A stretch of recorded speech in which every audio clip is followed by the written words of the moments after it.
దేవుడు మనకు అనుగ్రహించిన ఈ జీవితం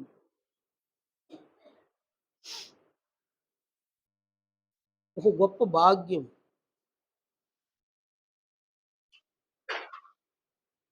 ఈ జీవితం ద్వారా క్రీస్తు యొక్క మహిమను పొందునట్లుగా ఈ జీవితాన్ని తండ్రి అయిన దేవుడు మనకు అనుగ్రహించి ఉన్నారన్నమాట.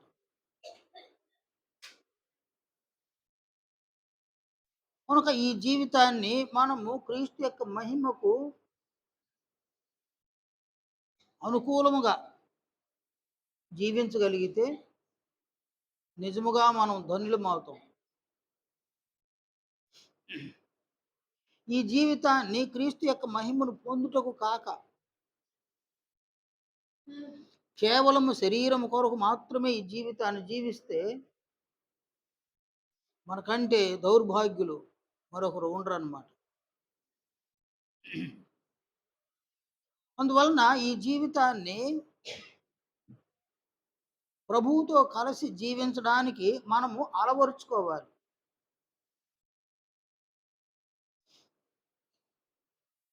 ప్రభువుతో కలిసి జీవించులాగున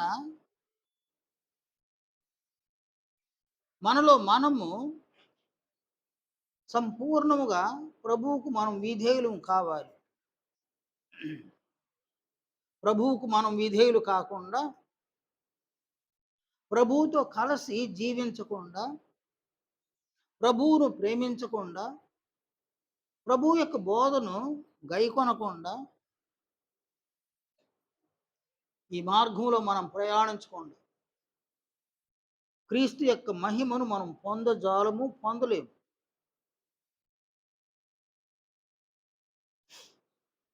అందువలన క్రైస్తవులమైనటువంటి మనకు, సంఘములో ఉన్నటువంటి మనకు క్రీస్తు మహిమను పొందడం అనున్నది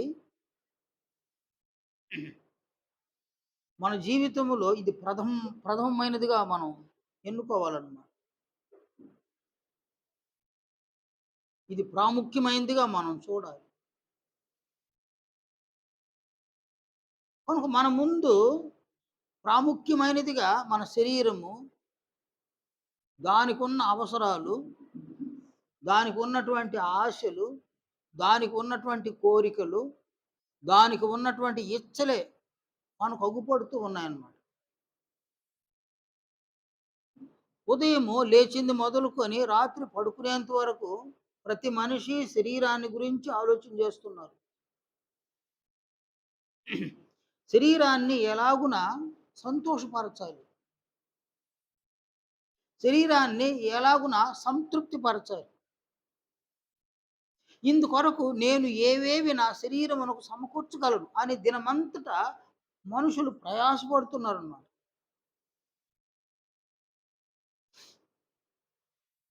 ఈ ప్రయాసలు జీవితాన్ని గడిపివేస్తూ ఉన్నాయి. కానీ మన ముందు ఉంచబడిన లక్ష్యము క్రీస్తు యొక్క మహిమను పొందడం. క్రీస్తు మహిమను మన శరీరము పొందడం కాదు, మన ఆత్మ క్రీస్తు యొక్క మహిమను పొందడం. క్రీస్తు యొక్క మహిమను పొందుటకు క్రీస్తుతో కలిసి జీవించడము, క్రీస్తు యొక్క మార్గములో మనం నడవడం, క్రీస్తును ప్రేమించడం, క్రీస్తును గౌరవించడం, ఘనపరచడం, ఇలా ఇలా చెయ్యాలి అని అంటే ప్రత్యక్షంగా, పరోక్షంగా ఇలా చెయ్యాలి అని అనుకోండి.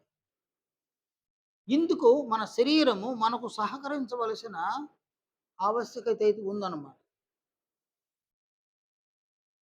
నీ శరీరము క్రీస్తును గౌరవించాలి. మన శరీరములు క్రీస్తును గౌరవించాలి, ఆయనను ఘనపరచాలి. క్రీస్తును గౌరవించలేని, క్రీస్తును ఘనపరచలేని శరీరము ఎందుకు నాయనా? లోకములో ఉన్న శరీరములు దేవుణ్ణి గౌరవించడం, కానీ తన కుమారుడైన క్రీస్తును గౌరవించులాగున, ఘనపరచులాగున తండ్రి అయిన దేవుడు ఈ శరీరములను మనకు అనుగ్రహించినాడు. కొరింథీ మొదటి పత్రిక 6వ అధ్యాయము 19వ వచనంలో మీ దేహము దేవుని వలన మీకు అనుగ్రహింపబడి మీలోనున్న పరిశుద్ధాత్మకు ఆలయమై ఉన్నదని మీరు ఎరుగరా?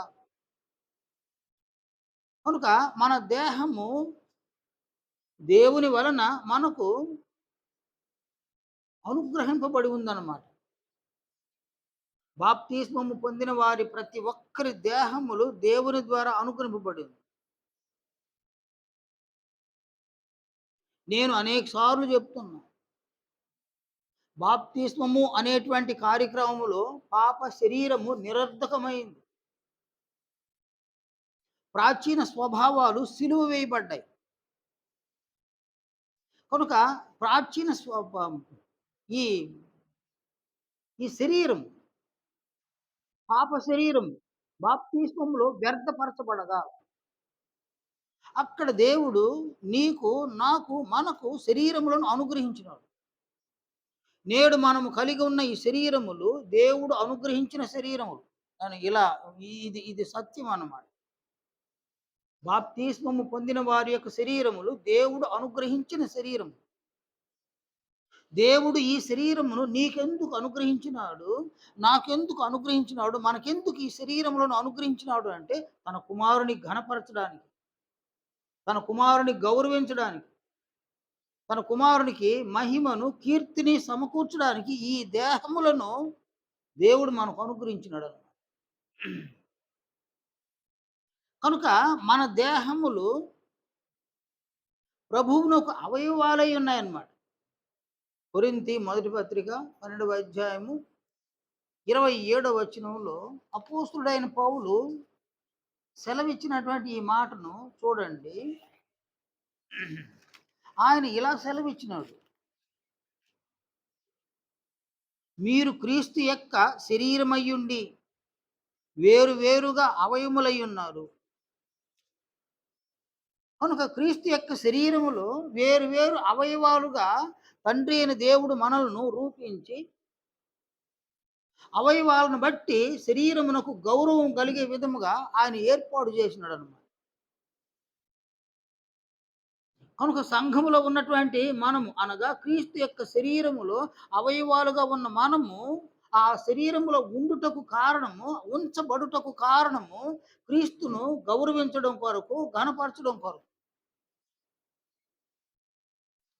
అందుకొరకే తండ్రి అయిన దేవుడు మన దేహములను, మన శరీరములను ప్రభువు యొక్క అధికారము క్రింద ఉంచినారనమాట. యోహాను సువార్త 17వ అధ్యాయము 2వ వచనంలో నీ కుమారుడు నిన్ను మహిమపరచునట్లు నీ కుమారుని మహిమపరచుము.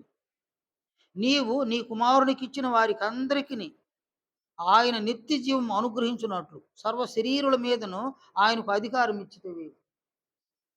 మన శరీరముల మీద తండ్రి అయిన దేవుడు ప్రభువునకు అధికారమును అనుగ్రహించి ఉన్నారు. కనుక నీ శరీరమునకు అధికారి క్రీస్తు యేసు. మన శరీరములకు అధికారి క్రీస్తు యేసు. అధికారి యొక్క అనుమతి లేకుండా ఈ శరీరముతో నీవేమీ మాట్లాడకూడదు. అధికారి యొక్క అనుమతి లేకుండా ఈ శరీరముతో నీవు ఎలాంటి క్రియను చేయకూడదు.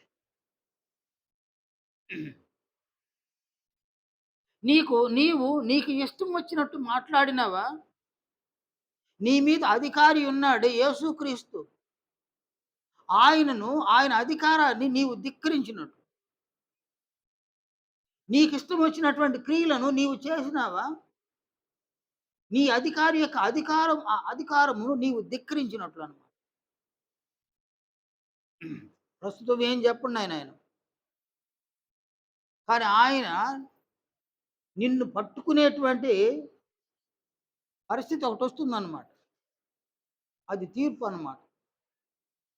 తీర్పును గురించి మనం సరిగా ఆలోచన చేయడం వల్ల. ఎందుకంటే తీర్పు అనున్నది ఒక సీక్రెట్‌గా ఉందన్నమాట. తీర్పు అందరికీ అంత అవగాహన కావడం లేదు.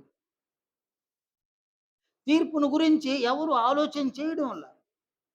తీర్పును గురించి ఒక గ్రహింపుల, ఒక అవగాహనల. తీర్పంటే భయమే లేదు. కనుక తీర్పు దినము నాడు ప్రభువైన క్రీస్తు యేసు నిన్ను, నన్ను ఆయన ప్రశ్నిస్తాడు. నీ దేహమును తండ్రి అయిన దేవుడు నాకు అధికారం క్రింద ఉంచినాడు గదా! నీ దేహముతో నా అధికారమును ఎన్ని సార్లు నీవు ధిక్కరించినావు. అధికార ధిక్కరణకు ఎన్ని సార్లు నీవు పాల్పడ్డావు. అన్న విధంగా ఆయన ప్రశ్నిస్తే సమాధానము చెప్పడానికి నీకైనా, నాకైనా ఎవరికీ అవకాశం ఉండదన్నమాట. సమాధానం చెప్పలేము. నీవు సమాధానము చెప్పకపోతే నీవు ఆయన ముందు ఒక నేరస్తుడుగాను, ఒక నేరస్తురాలుగాను నిలువబడవలసి వస్తుంది. నీవు నేరస్తుడుగా నిలువబడితే, నేరస్తురాలుగా నిలువబడితే నీకు సపోర్ట్ చేయడానికి ఎవ్వరు లేరక్కడ. నీవు విడిచి వెళ్ళిపోయినవు శరీరము. ఆ శరీరం గూడా వచ్చి సపోర్ట్ చేయదన్నమాట. కనుక ఇక్కడ మనం బహు జాగ్రత్తగా ఉండాలి. బహు మెలకువగా ఉండాలి. ఎందుకంటే దేవుడు అనుగ్రహించినటువంటి ఈ దేహముల మీద అధికారమును ప్రభువు కలిగి ఉన్నాడు. కనుక నా దేహముతో నాకు ఇష్టం వచ్చిన విధంగా మాట్లాడడానికి వీలులా. నా అధికారికి ఇష్టం వచ్చిన విధంగా మాట్లాడాలి. నా దేహముతో నాకిష్టమైన క్రియలు చేయడానికి అధికారం లేదు. అధికారి యొక్క అధికారానికి అనుసరించి నేను క్రియలు చేయాలని. నేను దీన్ని మనసులో పెట్టుకోండి నేను. మీరందరూ గూడా ప్రతి ఒక్కరు దీన్ని మనసులో పెట్టుకోవాలి. లేదంటే ప్రభువును మనం గౌరవించకపోగా ఆయన అవమానపరుస్తాం. మనుషులను అవమానపరిస్తేనే అది రైట్ గాదన్నమాట. నీవు ఎవరిని అవమానపరుస్తావో వారు నిన్ను అవమానపరచడానికి తగిన సమయాన్ని చూస్తూ ఉన్నారన్నమాట. పాత నిబంధన కాలంలో కంటికి కన్ను, పంటికి పళ్ళు అని చెప్పబడిందన్నమాట. నీవు ఎవరిని అవమానపరుస్తావో వారు నిన్ను అవమానపరచడానికి తగిన సమయాన్ని చూస్తూ ఉన్నారు. నీవెవరిని దూషించినావో వారు నిన్ను దూషించడానికి తగు సమయాన్ని చూస్తున్నారన్నమాట. నీవెవరికైనా నష్టం కలిగించుంటే వారు నీకు నష్టం కలిగించడానికి ఎదురు చూస్తున్నారన్నమాట. అందువలన ప్రభువు అంటాడు, మీరు కొలుచు కొలత చొప్పుననే మీకును కొలవబడును అని ప్రభువు బోధించినాడు. మనుషులను మనం అవమానపరిస్తే వారు మనల్ని అవమానపరుస్తారు. మనుషులను ప్రేమిస్తే వారు మనల్ని ప్రేమిస్తారు. మనుషులను దూషిస్తే వారు మనల్ని దూషిస్తారు. మనుషులను ద్వేషిస్తే వారు మనల్ని ద్వేషిస్తారు. ఇది లోకం యొక్క నైజం. కానీ ప్రభువు ఉన్నారే, నీవు ఆయన్ను అవమానపరిచిన, ఘనహీనపరిచిన ప్రస్తుతం ఆయన ఓర్పు కలిగి ఉన్నాడు. సహనం కలిగి ఉన్నాడు. ఆయన మామూలు మనుషుల్లాగా గాదు. నీవు ఆయన్ని అవమానపరిస్తే వెంటనే ఆయన అలా వచ్చి నిన్ను అవమానపరిచేసి వెళ్ళడానికి. ఆయన మనిషి గాదు ఆయన. మామూలు మనిషి గాదు. కనుక ఆయనకి ఘనహీనతను కలుగు చేసే విధంగా నువ్వు మాట్లాడినా, క్రియలు చేసినా వెంటనే వచ్చి ఆయన నిన్ను ఘనహీనపరిచేసి వెళ్ళిపోడనమాట. ఆయన తగు సమయాన్ని చూస్తూ ఉన్నాడు. ఆ సమయము తీర్పు అన్నమాట. తీర్పు దినము నాడు ఏం జరుగుతుంది? తీర్పు దినము నాడు ఏం జరుగుతుంది? ఈ దినమున శరీరంలో ఉన్నాం మనం. శరీరంలో ఉండి మనం ఎవరి చేతిలోనైనా చిక్కితే మన కొరకు మాట్లాడడానికి మనవారున్నారన్నమాట. కానీ తీర్పు దినము నాడు నీకు ఎవ్వరు ఉండరు. నీ పక్షమున ఒక్కరుండరు. ఒక మనిషికి తన వెనక నలుగురు ఉంటే వానికి ధైర్యం. పురుషులకైనా, స్త్రీలకైనా. ఒక మనిషి ఒంటరి వాడైతే వానికి ధైర్యం ఉండదన్నమాట. వాడు ఎంత బలవంతుడైనా ఒంటరిగా ఉన్న వానికి ధైర్యం ఉండదన్నమాట. అని మీకు తెలుసు గదా! ఈ పట్టణాల్లో అయినా, పల్లెటూళ్ళలోనైనా పెద్ద పెద్ద రౌడీలుగా తిరుగుతుంటారంట చాలామంది. వారిని చూసి జనాలందరూ భయపడతా ఉంటారు. వాళ్ళ జోలికి పోకుండా బహు జాగ్రత్తగా ఉంటారనమాట. కానీ అటువంటి వారిని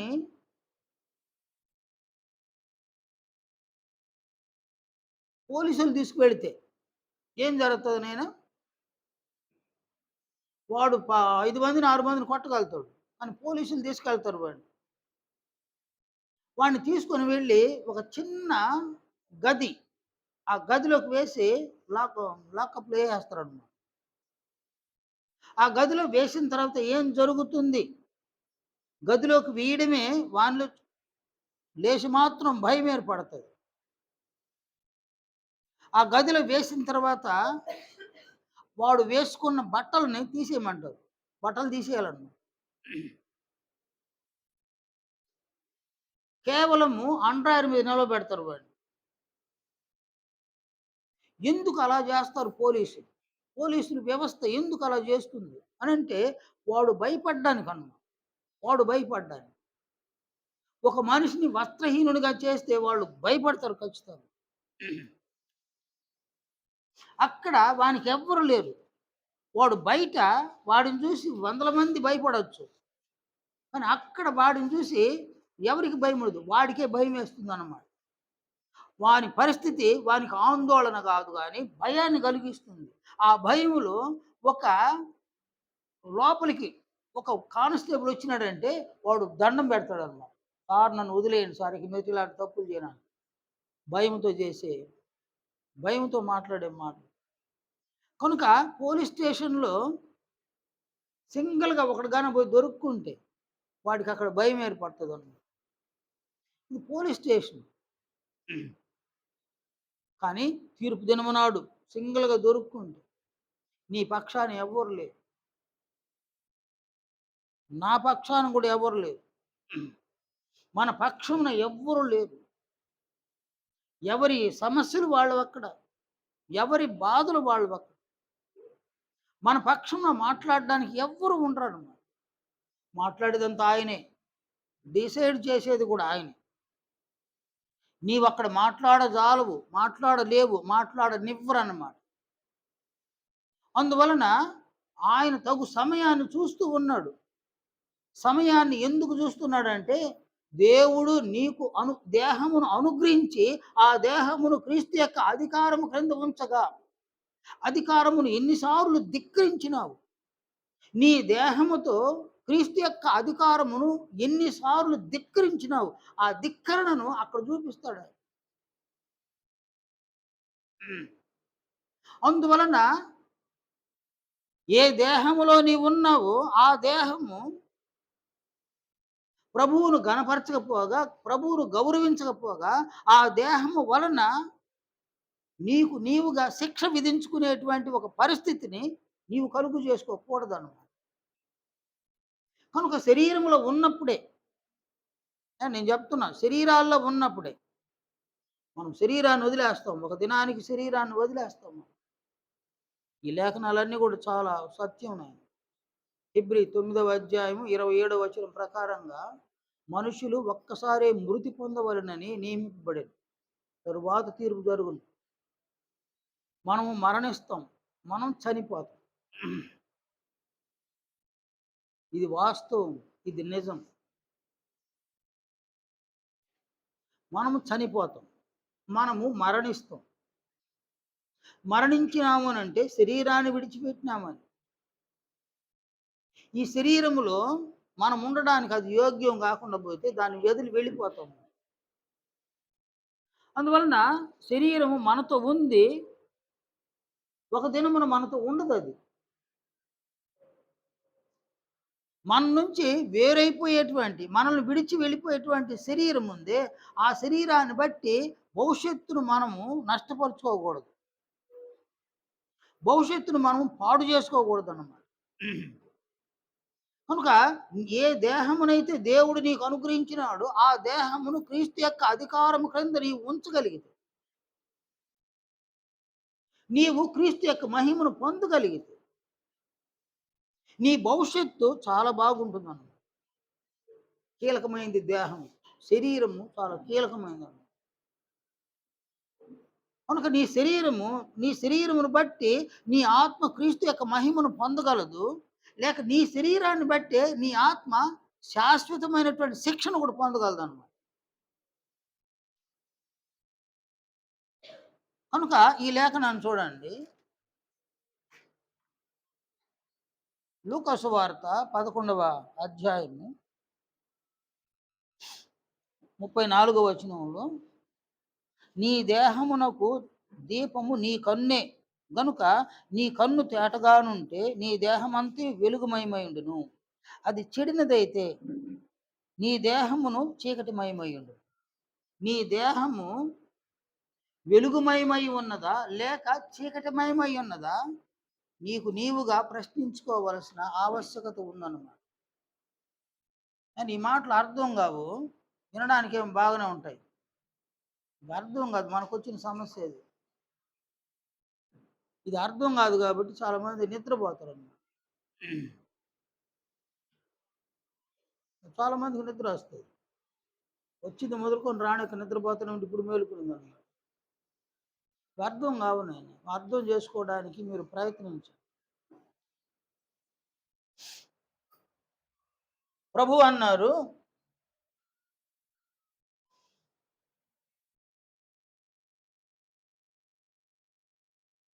నీ దేహమునకు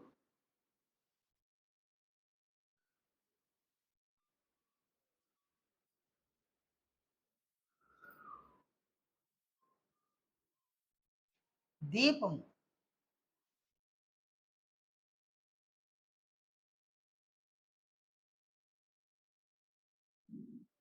కన్ను అన్నారు అన్నమాట.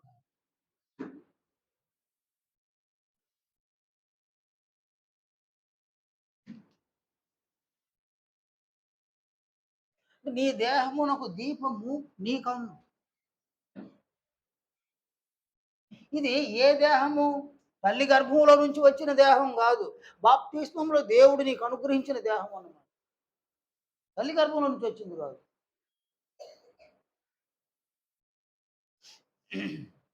తల్లి గర్భంలో నుంచి వచ్చినటువంటి దేహానికి ప్రకృతి సంబంధమైన నేత్రాలు అవి పని చేస్తున్నాయి. అవి కూడా సరిగ్గా పని చేయడం. కానీ ఇక్కడ దేవుడు అనుగ్రహించినటువంటి దేహము, బాప్తిస్మంలో అనుగ్రహించిన దేహం, ఈ దేహమునకు దీపము కన్ను. నీ కన్ను తేటగా ఉండిన ఎడల నీ దేహమంతయు వెలుగుమయమై ఉండు. నీ కన్ను తేటగా ఉండడం.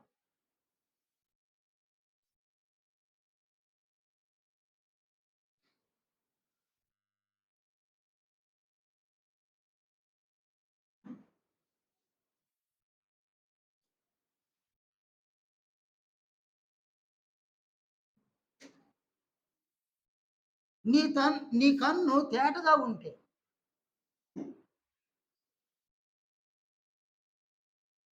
నీ దేహము వెలుగుమయంగా ఉంటుంది. నీ కన్ను చెడినదైతే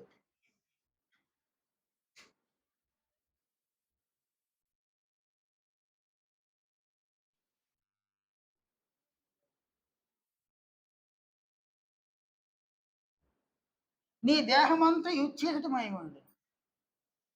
అంటే నీ దేహమైన నా దేహమైన మన దేహము వెలుగుమయంగా ఉండాలన్న కారణం కన్నే. అది చీకటిమయమైపోయిన కారణం కన్నే.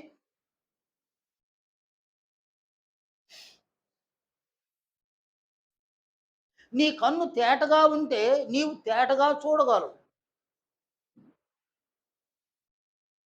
నీ కన్ను చెడినదైతే నీవు తేటగా చూడలేవన్నమాట.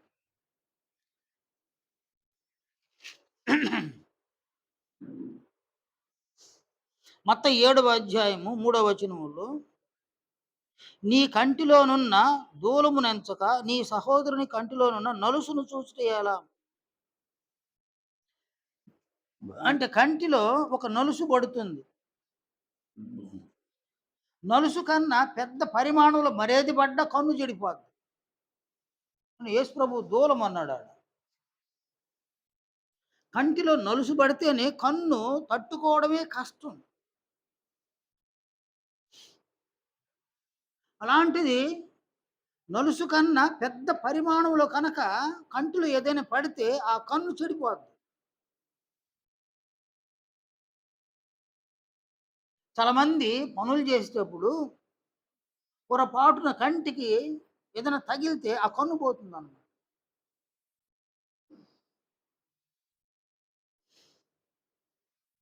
ఒకతను కూలి పనికి వెళ్ళినాడు.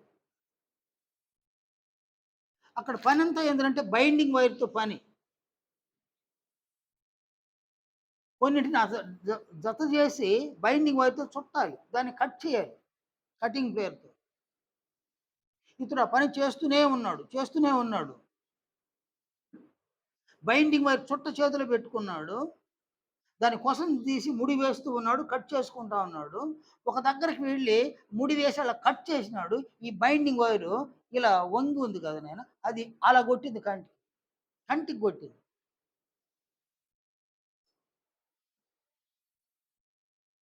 ఇక కన్ను లేదు నాయన. కన్ను పోయింది. ఈ కన్ను చెడిపోయింది. పల్లెటూర్లలో ఒక ఆవిడ చీపుర్లుండ్ల ఆ చీపుర్లన్నీ సేకరించిందనమాట. వాటిని ఎండలో వేసి వాటిని కొట్టాలి. అది ఆమె వాటిని కొట్టింది వాటిని. చక్క చేసింది. అవన్నీ రాలిపోతాయన్నమాట. ఆ రాలినటువంటివి చీర మీద పడింది. కొంగు మీద కూడా పడింది. ఆమె ఇంటికి వచ్చి మొహం కడిగి ఆ కొంగుతో అలా మొఖం తుడిచిందనమాట. కొంగులో ఉన్నటువంటి ఆ చీపుర పుల్ల ఏమంటారు దాన్ని? అది కంట్లో గుచ్చుకుంది. కన్ను పోయిందని. కన్ను చెడిపోయింది. చాలా మంది షుగర్ పేషెంట్‌లు కంటిలో ఇన్ఫెక్షన్ జరుగుతది. కన్ను పోతది. అని కన్ను పోవడానికి చాలా మార్గాలున్నాయన్నమాట. దేవుడు మనకు అనుగ్రహించినటువంటి కన్ను అనేకమైన వాటిని గలము. అది చెడిపోయితే మనం దేన్ని చూడలేం. కంటితో చూడడం వలన మనం అనేక జాగ్రత్తలు తీసుకుంటామన్నమాట. ఈ కన్ను శరీరానికి క్షేమాన్ని కలుగజేస్తుంది. ఒక్క కన్నే కాదు, శరీరములో ఉన్న ప్రతి అవయవము శరీరమునకు క్షేమాన్ని కలుగజేస్తాయన్నమాట. ఏ అవయవము లోపమైనా శరీరానికి క్షేమం కరువైపోతుందన్నమాట. అందువలన కన్ను తేటగా ఉందా? లేక చెడిపోయి ఉందా? నేను చెప్పే కన్ను నాయన. దేవుడు అనుగ్రహించిన దేహమునకు ఇచ్చుండే కన్ను. అది మనోనేత్రం అన్నమాట. మనోనేత్రాలన్నమాట. దేవుడు బాప్తిస్మములో దేహమునిచ్చినారు.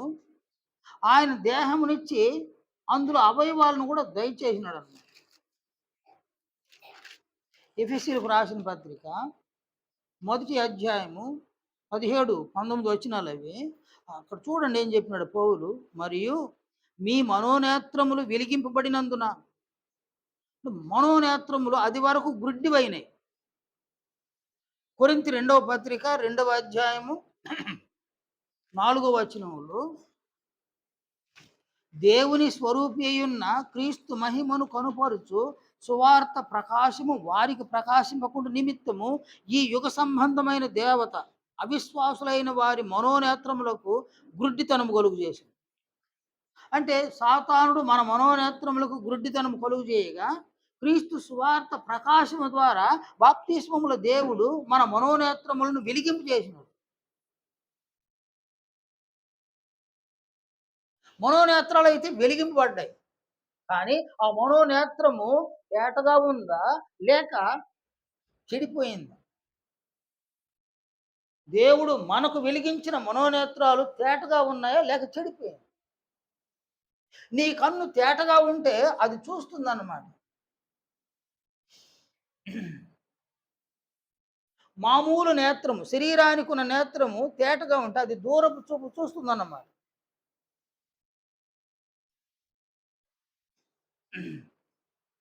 అలాగే మనోనేత్రాలు తేటగా ఉంటే అవి భవిష్యత్తును చూస్తాయన్నమాట.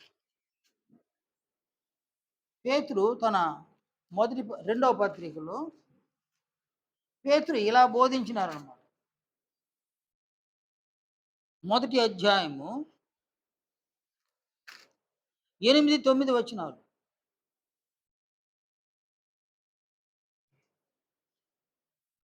ఇవి మీకు కలిగి విస్తరించిన ఎడల అవి మన ప్రభువైన యేసుక్రీస్తును గూర్చిన అనుభవ జ్ఞాన విషయంలో మిమ్మును సోమరులైనను నిష్ఫలులైనను కాకుండా చేయును.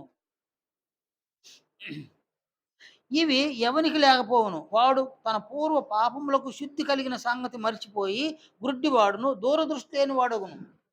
చూడండి ఆయన, ఇక్కడ నీ కన్ను తేటగా ఉంటే ఇది దూరదృష్టి కలిగి ఉంటుంది అన్నమాట.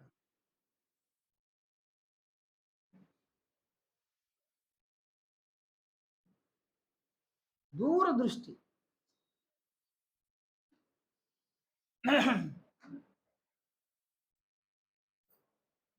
దూరదృష్టి అనగా ఆత్మ యొక్క భవిష్యత్తు.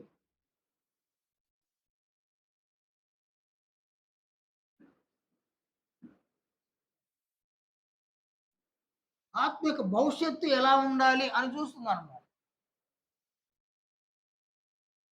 భవిష్యత్తును చూస్తుంది దూరదృష్టి.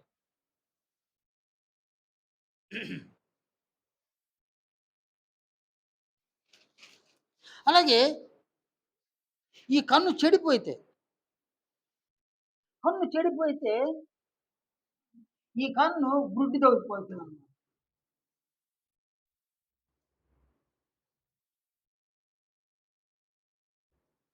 కన్ను గుడ్డితనంగా మారిపోతుంది అన్నమాట.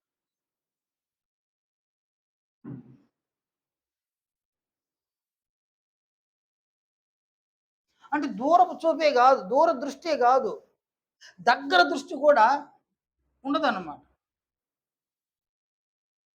దూర దృష్టే కాదు, దగ్గర దృష్టి కూడా లేదన్నమాట.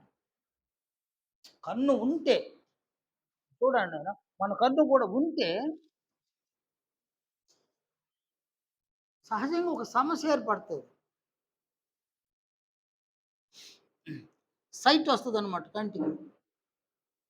సైట్ వచ్చినప్పుడు డాక్టర్ దగ్గరికి వెళితే అతడు ఈ స్పెట్స్ పెడతాడు. ఈ స్పెట్స్ వలన ప్రయోజనం ఏంటంటే దూరపు చూపుని, దగ్గర చూపును కూడా దీని ద్వారా మనం పొందగలుగుతాం. అంటే కన్ను ఉంటే. నేను కంటి ఆపరేషన్కి వెళ్ళాను కదా, చాలామంది ఆపరేషన్కి వచ్చి ఉన్నారు. నేను ఆపరేషన్ చేసుకున్న దినమున ఇంచుమించు ఒక 25, 30 మందికి ఆపరేషన్ చేసుకున్నారు. తర్వాత ఒక డేట్‌లో మమ్మల్ని అందరూ రమ్మన్నారు వాళ్ళు. మేము వెళ్ళినాం. వారు ఒక్కొక్కరిని పిలిచి కంటి చూపును పరీక్ష చేస్తున్నారనమాట. నాకు ముందు ఒక ఆవిడ వెళ్ళింది లోపలికి. ఆమెకు ఆపరేషన్ చేసినారు. ఆమె కంటిని పరీక్ష చేస్తున్నారు. ఇది ఎన్ని వేళ్ళు అని అడిగినారు. ఆమె ఏమో తెలీదని. ఇది ఎన్ని వేళ్ళు అని అడిగినారు. ఇది ఎన్ని వేళ్ళు? ఇది ఎన్ని వేళ్ళు? నాకు తెలియలేదు, నాకు కనబడలేదని. ఆ తర్వాత ఒక వ్యక్తి నిలబెట్టినారు ముందు. ఇక్కడ చూడు ఏముందో చూడు అన్నారు. ఏమో తెలీదని. ఆ టెస్ట్ చేసి వాళ్ళు చెప్పినారు. ఆపరేషన్ అయితే సక్సెస్, నీకు చూపు రాలేదని. ఆమె బాధ అంతెందుకు కాదు. కన్ను ఉంటే దానికి వైద్యం చేయించుకొని స్పెషల్ తీసుకుంటే దూరపు చూపు చూడొచ్చు, దగ్గర చూపు చూడొచ్చు. అసలు కన్నే పని చేయకపోతే వైద్య విధానం కూడా పనిచేయదన్నమాట. కనుక కన్ను ఉంటే అది తేటగా చూడగలుగుతుంది. తేటగా ఉంటే అది దూరదృష్టి, భవిష్యత్తును చూడగలుగుతుంది ఆత్మ. మనోనేత్రాలు ఆత్మ యొక్క భవిష్యత్తును చూడగలుగుతాయి. కన్ను చెడిందైతే అది గుడ్డిదైపోద్ది అన్నమాట. దూరపు చూపే కాదు, దూర దృష్టే కాదు, దగ్గర దృష్టి కూడా ఉండదు కంటి. అంటే ఇక్కడ దూర దృష్టి అంటే దేహమును విడిచిన తర్వాత ఎలా ఎలా ఉండాలి, అది అది కనపడదు, గుడ్డి కాబట్టి. దగ్గరని కనిపిస్తుందా అంటే శరీరంలో ఉన్నప్పుడు సహితము ఎలా ఉండాలి అనేది కూడా కనిపిస్తుంది. కాబట్టి ఈ గుడ్డితనం కలిగిన వాళ్ళు ఏం చేస్తారు? ఎవరు ఆ గుడ్డి వాళ్ళు ఎవరు? ఇంతకీ గుడ్డి వాళ్ళు ఎవరు? చూడండి, యోహాను వ్రాసిన మొదటి పత్రిక. యోహాను వ్రాసిన మొదటి పత్రిక 2వ అధ్యాయం 11వ వచనంలో అపోస్తలుడైన యోహాను ఇలా బోధించును. చీకటిలో తన సహోదరుని ద్వేషించువాడు చీకటిలో ఉండి చీకటిలో నడుచుచున్నాడు. కాబట్టి ఇక్కడ వీడు గుడ్డివాడు కాబట్టి వీన్ని ఏది ఆవరించింది అంటే చీకటి. గుడ్డివానికి అంతా చీకటనే. చీకటి. ఇతడు పూర్తిగా చీకట్లో ఉన్నాడు. చీకట్లో ఉన్నవాడు ఏం చేస్తాడు? చీకటిలో ఉన్నవాడు ఏం చేస్తాడంటే ఇతడు సహోదరుని ద్వేషిస్తాడు.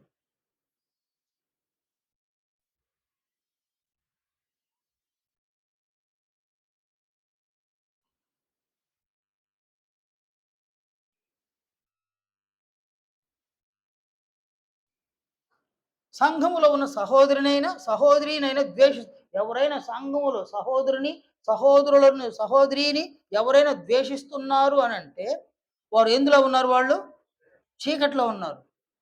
ఈ చీకటి అతనికి ఏం కలుగు చేసింది? గుడ్డితనం కలుగు చేసింది. ఎందువల్ల గుడ్డివాడైనాడు? కన్ను ఏమైపోయింది? అది చెడిపోయింది. ఏంది నేను అది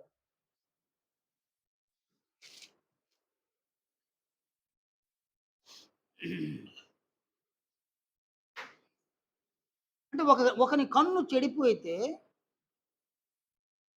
వాడు గుడ్డివాడు. వాడు చీకట్లో ఉంటాడు. చీకట్లో ఉంటే వాడు చీకటి క్రియలు చేస్తాడు అనమాట. చీకటి మాటలు మాట్లాడడం, చీకటి క్రియలు చేయడం, పురుషులైనా స్త్రీలైనా. ఎఫెసీ 5వ అధ్యాయంలో అపోస్తలుడు సెలవిచ్చిన ఈ మాటలు చూడండి. ఎఫెసీ 5వ అధ్యాయము 11, 12 వచనాలు. నిష్ఫలమైన అంధకార క్రియలలో పాలివారై ఉండక వాటిని ఖండించుడి అన్నాడు.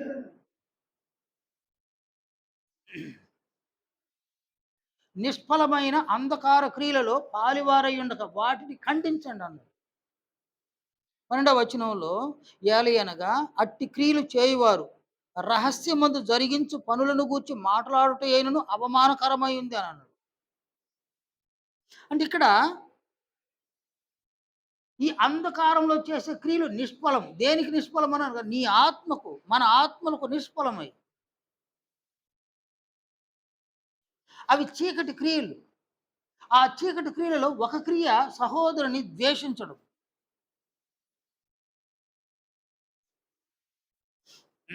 యోహాను సువార్త 3వ అధ్యాయంలో 19, 20 వచనాలు చూడండి.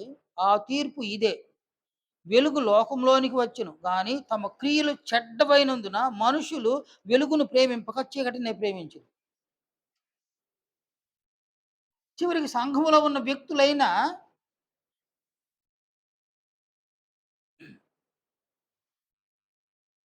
చీకటిని ప్రేమించేటువంటి ఒక పరిస్థితి ఏర్పడుతుంది అనమాట. అంటే చెడ్డ మాటలు మాట్లాడడము, చెడ్డ క్రియలు చేయడం, వాటినే ప్రేమించడం. వెలుగును ప్రేమించడం కాదు. వెలుగును ప్రేమించడం అనగా యోహాను సువార్త 8:12 ప్రభు అన్నారు, నేను ఈ లోకమునకు వెలుగునానన్నారు. యోహాను రాసిన మొదటి పత్రిక 1వ అధ్యాయం 5వ వచనం, దేవుడు వెలుగై ఉన్నాడు. వెలుగును ప్రేమించడం అనగా దేవుని ప్రేమించడము, క్రీస్తు యేసును ప్రేమించడం. చీకటిని ప్రేమించడము అనగా చెడ్డ క్రియలను ప్రేమించడం, చెడ్డ మాటలను ప్రేమించడం. చెడ్డ క్రియలలో ఏది చెడ్డ క్రియ? సహోదరుని ద్వేషించడం, సహోదరిని ద్వేషించడం. నీవు సంఘంలో ఉన్న వ్యక్తులను ద్వేషించినావా, నీవు చీకట్లో ఉన్నావు. కారణము నీ కన్ను గుడ్డిదైపోయింది. ఎందుకంటే అది చెడిపోయింది కాబట్టి గుడ్డిదైపోయింది. మన మట్టుకు మనము గుడ్డివారుగా ఉన్నామా? లేక మన కన్ను తేటగా ఉందా? మన వరకు మనం పరీక్షించుకోవాల్సిన ఆవశ్యకత ఉందన్నమాట. కనుక చీకటి క్రియలు చేయడం, చీకటి మాటలు మాట్లాడడం,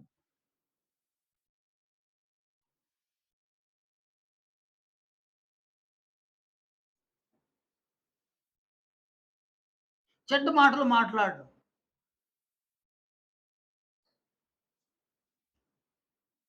చెడ్డ క్రియలు చేయడం. అంటే సహోదరుని ద్వేషించడమే చెడ్డ క్రియ అయితే, ఇక దొంగిలించడం, అబద్ధం చెప్పడం, మోసం చేయడం, త్రాగడం, జూదమాడడం, వ్యభిచరించడం ఇవి ఇంకెంత చెడ్డ క్రియలు చూడండి.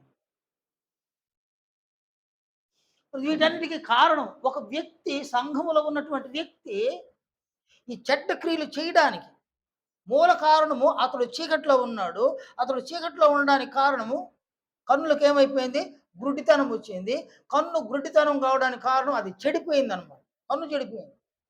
అంటే బాప్తిస్మం పొందిన వారి యొక్క మనోనేత్రాలు చెడిపోయేటువంటి పరిస్థితులున్నాయి.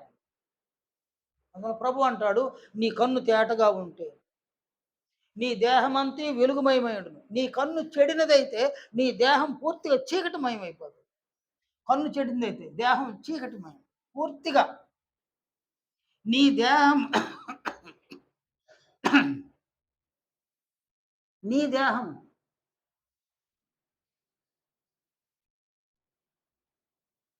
నీ దేహం పూర్తిగా చీకటనమాట.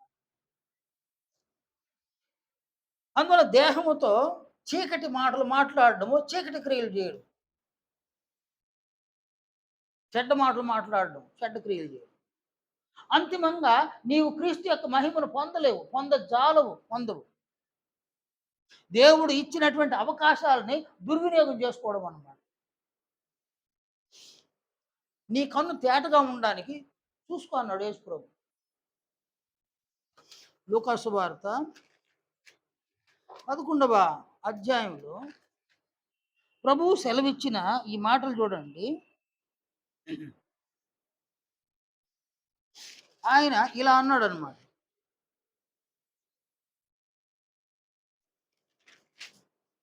34వ వచనంలో, నీ దేహమునకు దీపము నీ కన్నే గనుక నీ కన్ను తేటగానుంటే నీ దేహమంతయు వెలుగుమయమైయుండును.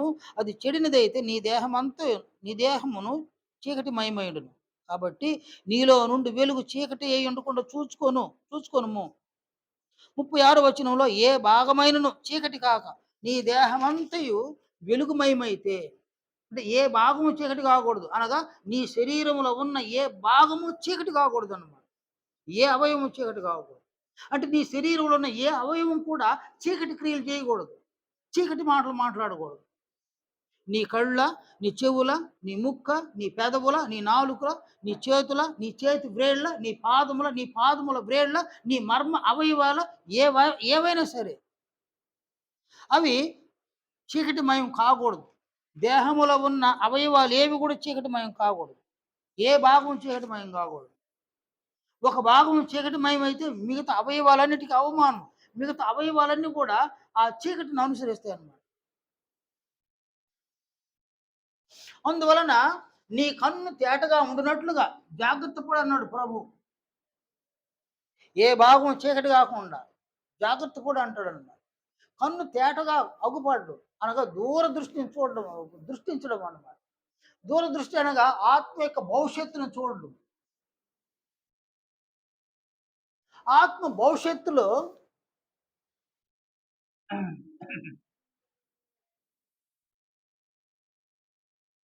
చూడండి, నేను ఆత్మ భవిష్యత్తులో దేవుని యొక్క రాజ్యం,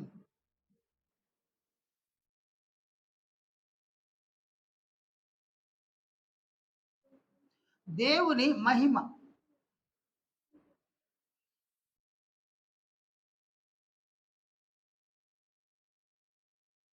వీటిని ఆత్మ భవిష్యత్తులో పొందాలన్నమాట. తెస్సలోనిలకు రాసిన మొదటి పత్రిక. ఇక్కడ అపోస్తలుడు సెలవిచ్చిన ఈ మాటలు చూడండి.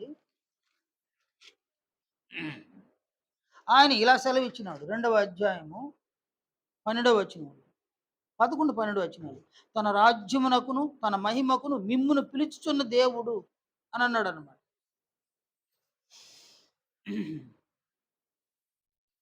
కాబట్టి తన రాజ్యమునకు, తన మహిమకు మనల్ని ఆయన పిలుస్తున్నాడు. కాబట్టి అది దూరదృష్టి. ఆత్మ యొక్క భవిష్యత్తును దూరదృష్టితో చూడడానికి నీ కన్ను తేటగా ఉందా? నీ కన్ను తేటగా ఉంటే నువ్వేం చేస్తావు? నేనేం చేస్తాను? తన రాజ్యమునకును, తన మహిమకును మిమ్మును పిలుచుచున్న దేవునికి తగినట్టుగా మీరు నడుచుకొనవలెనని మేము మీలో ప్రతి వారిని హెచ్చరించుచు. అంటే భవిష్యత్తును అందుకోవడానికి తగిన విధంగా ఇక్కడ నడుచుకోవడం అన్నమాట. నడత.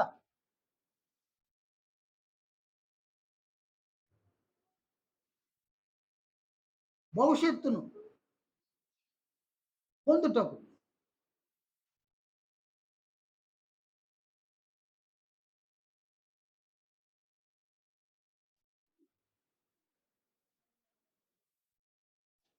తగిన విధముగా నడుచుకోవడం.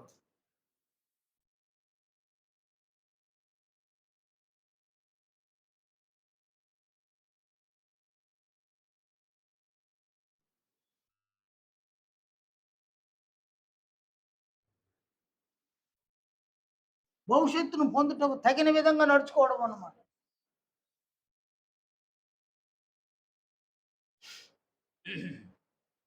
కాబట్టి భవిష్యత్తును పొందడానికి తగిన విధముగా ఇక్కడ నడుచుకోవడం. శరీరంలో ఉన్నప్పుడే, సంఘంలో ఉన్నప్పుడే నడుచుకోవడం.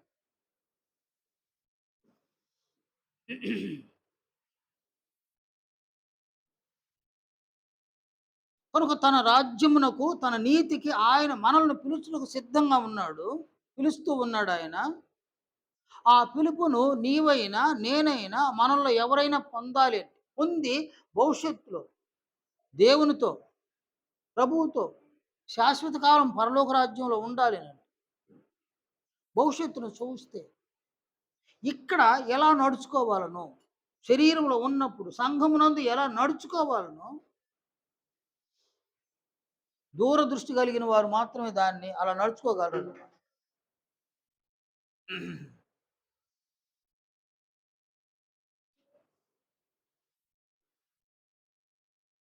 ఇది కన్ను తేటగా ఉంటుంది. కన్ను తేటగా ఉంటే నీ భవిష్యత్తును నీవు చూడడం అన్నమాట.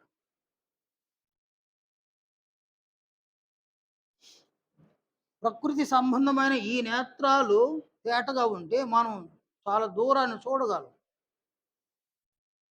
కానీ మనోనేత్రముల సహాయముతో మనము భవిష్యత్తును చూడగలం. దూరదృష్టి భవిష్యత్తును చూడగలం. నా నేను నా భవిష్యత్తు పరలోకమా లేక నరకమా?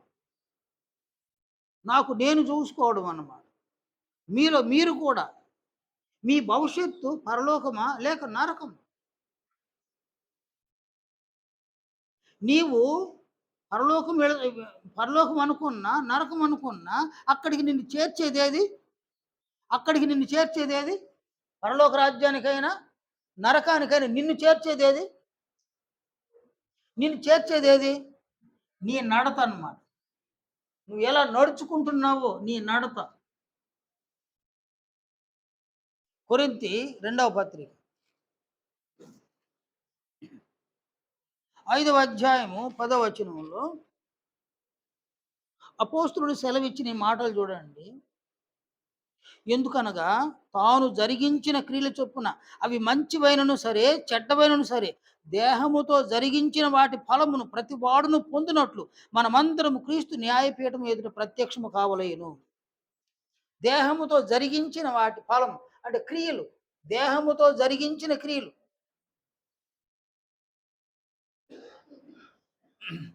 నీవు దేహముతో జరిగించిన క్రియలు అది నీ నడత. అవి మంచి క్రియలు చేసి ఉంటాయి. కానీ ఇక్కడ మంచి క్రియలు.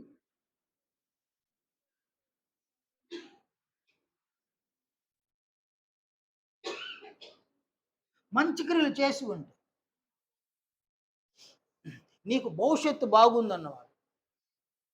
లేక ఇక్కడ చెడ్డ మాటలు మాట్లాడి చెడ్డ క్రియలు చేసి ఉంటే నీవు భవిష్యత్తును కోల్పోతావు. నీవైనా మనలో ఎవరైనా నేనైనా భవిష్యత్తును కోల్పోతాం అన్నమాట.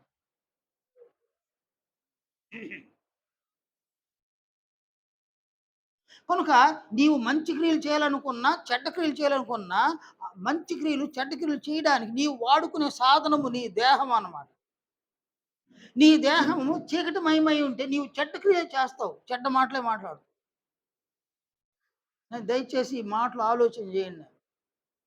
నీ శరీరము చీకటిమయమై ఉందా? లేక వెలుగుమయమై ఉందా?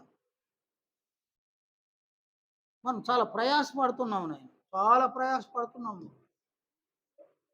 బాప్తిస్మం పొందిన ఆ దినము నుండి నేటి వరకు ప్రతి ఆదివారము ఇక్కడొచ్చి కూర్చోవడం అనేది అది ఎంత ప్రయాసం తెలుసునా? ఒక్కసారి ఆలోచన చేయండి. బాప్తిస్మం పొందిన ఆ దినము నుండి ఈ దినము వరకు ప్రతి ప్రభువు దినమునందు ఇక్కడ ఇలా వచ్చి హాజరు కావడం అనేది అది ఎంత ప్రయాసము, అది ఎంత కష్టం తెలుసా? ఇక్కడ వచ్చి కూర్చోవడానికి మీరు ఎంతమంది మీ బంధువులను తిరస్కరించినారు? ఎంతమంది స్నేహితులను తిరస్కరించినారు? ఎన్ని కార్యక్రమాలకు వెళ్ళకుండా ఆగిపోయినారు? కేవలం ఇక్కడ ఆదివారం కనబడడానికి ఎంత ప్రయాసం.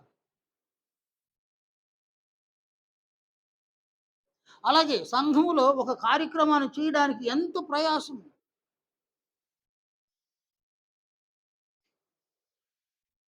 ఇంత ప్రయాస పడి కూడా పరలోకం వెళ్ళకపోతే ఈ ప్రయాసం అంతా వ్యర్థమవుతుందన్నమాట. కనుక శరీరము చీకటిమయంగా ఉందా? శరీరము, దేహము వెలుగుమయంగా ఉందా? నిన్ను నీవు పరీక్షించుకోవాలి. నన్ను నేను పరీక్షించుకోవాలి. ఈడకొచ్చి కూర్చొని వెళ్ళిపోయి నరకానికి పోవడానికి ఈడకొచ్చి కూర్చోవాల్సిన అవసరం లేదు. నేనైనా, మీరైనా నరకానికి పోవడానికి ఈడకొచ్చి కూర్చోవాల్సిన అవసరం లేదు. ఈడకొచ్చి కూర్చోవడానికి కారణం పరలోకం పోవడం. సంఘంలో చాలా మందికి పరలోకం అంటే తెలీదు, నరకం అంటే కూడా తెలీదు. తీర్పు అంటే కూడా తెలీదు. ముందు ఆ పదాలు తెలుసు. పరలోకము, నరకము, పాతాళ లోకము కదా! ఈ భూలోకము, సంఘము ఈ పదాలు మాత్రం మనం ఉచ్చరిస్తున్నాం. పదే పదే వింటున్నాం కాబట్టి ఈ పదాలు మన నాలుకకు అబ్బినాయన్నమాట. మరి వాటిని గురించి మనకు అవగాహన లేదు. వాటిని గురించి గనక అవగాహన ఉంటే మనలో మనం చాలా భయం కలిగి ఉంటాం అన్నమాట. భయమే కనపడడం లేదు. భయం లేకనే మాట్లాడేస్తా ఉన్నారు. భయము లేకనే క్రియలు చేసేస్తున్నారు. కారణము అవేమి తెలియడంలా. దూరదృష్టి లేదన్నమాట. దూరదృష్టి ఎవరైతే కలిగి ఉంటారో వారు భయపడతారు ఖచ్చితంగా. మాట్లాడడానికే భయపడతారు. ఒక క్రియను చేయడానికి కూడా ఒక చెడ్డ క్రియను చేయడానికి భయపడతారు. చెడ్డ మాట మాట్లాడడానికి భయపడతారన్నమాట. లేదంటే చీకటినే ప్రేమిస్తారు. అంటే చెడ్డ మాటలను, చెడ్డ క్రియలనే ప్రేమించేస్తారు. వెలుగును ప్రేమించరు. మంచి మాటలను, మంచి క్రియలను ప్రేమించరు. అంటే దేవునికి ఇష్టమైన మాటలను, దేవునికి ఇష్టమైన క్రియలను ప్రేమించరు. చీకటిని ప్రేమిస్తారు. చెడ్డ మాటలను ప్రేమించడం, చెడ్డ క్రియలను ప్రేమించడం. ఆదివారం వచ్చి ఇక్కడ కూర్చోవడం, బుధవారం వచ్చి ఇక్కడ కూర్చోవడం. ఇక్కడ కూర్చోవడం మంచిది. అవే వాటిని మానుకొని ఇక్కడొచ్చి కూర్చుంటే మహా మంచిదన్నమాట. నీకు నీవు ఎంతో మేలు చేసుకున్నవాడివి అవుతావు. స్కూలుకి బిడ్డలను పంపించినావు నాయన. టీచర్ ఏమంటాడు? సరిగ్గానే టీచ్ చేస్తున్నాడు. బిడ్డ ఫెయిల్ అయినాడంటే ఎవరిది పొరపాటు ఈడ? పొరపాటు ఎవరిది? ఆ? స్టూడెంట్‌దా? టీచర్‌దా? కదా నాయనా! ఆ స్టూడెంటు ఇంట్రెస్ట్‌లే వాడికి. ఇంట్రెస్ట్ కలిగిన స్టూడెంటు పరీక్ష వస్తే ఎదుర్కొంటాడు ధైర్యంగా. ఇంట్రెస్ట్ లేని వాళ్ళు నానా వేషాలు వేస్తుంటారు నాయన. ఒక పిల్లవాడు 10థ్ రాయడానికి కొత్త డ్రెస్ కావాలంటాడు. కొత్త డ్రెస్ తీసిస్తేనే 10థ్ పరీక్ష రాస్తాను. భీష్మించుకొని కూర్చున్నాడు.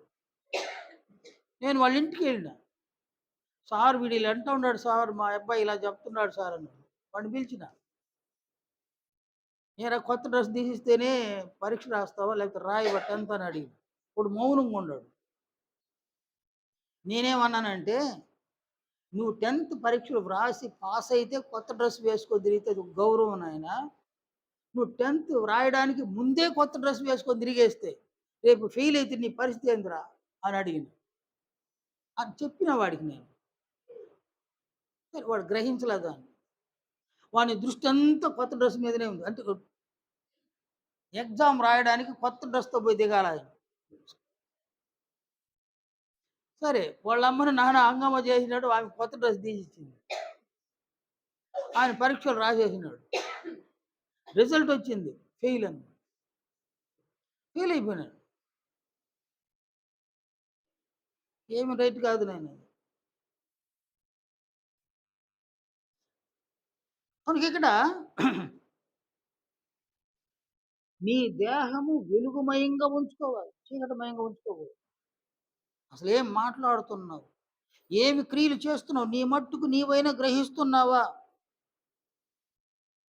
నీ దేహము ఎటు పోతుంది? ఎటు వెళుతుంది నీ దేహం? ఆలోచించుకో. కనుక దేహముతో చేసే క్రియలన్నమాట.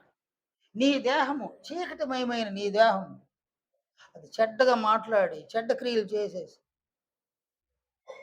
పూర్తిగా నీ దేహమే నిన్ను నరకానికి నడిపిస్తుందన్నమాట.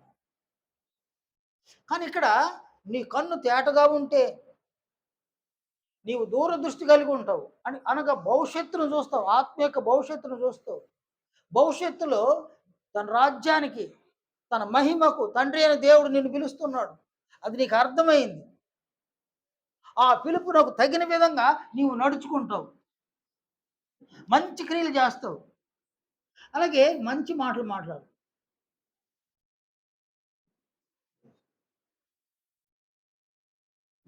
కాబట్టి ఇక్కడ మంచి క్రియలు, మంచి మాటలు.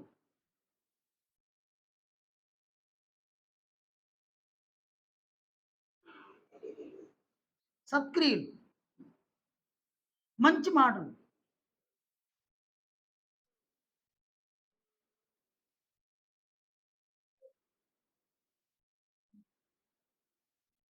సువార్త ప్రకటన. కానీ వీళ్ళు చాలామంది చాలా సంవత్సరాలైంది బాప్తిస్మం పొంది.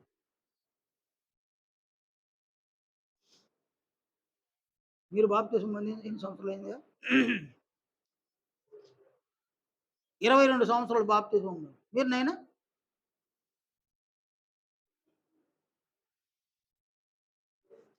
20, 22 సంవత్సరాలు. వేలాయుధం నువ్వు? బాప్తిస్మం పొంది ఎన్ని సంవత్సరాలు మర్చిపోయినావా? ఎన్ని సంవత్సరాలయ్యింది? 12 సంవత్సరాలయ్యింది. చాలామంది నేను బాప్తిస్మం పొంది 30 సంవత్సరాలు దగ్గర 30 సంవత్సరాలు అవుతుంది. బాప్తిస్మం పొంది ఇన్ని సంవత్సరాలైనా నీ మాటలో మార్పు లేకపోతే, బాప్తిస్మం పొంది ఇన్ని సంవత్సరాలైనా నీ క్రియలలో మార్పు లేకపోతే,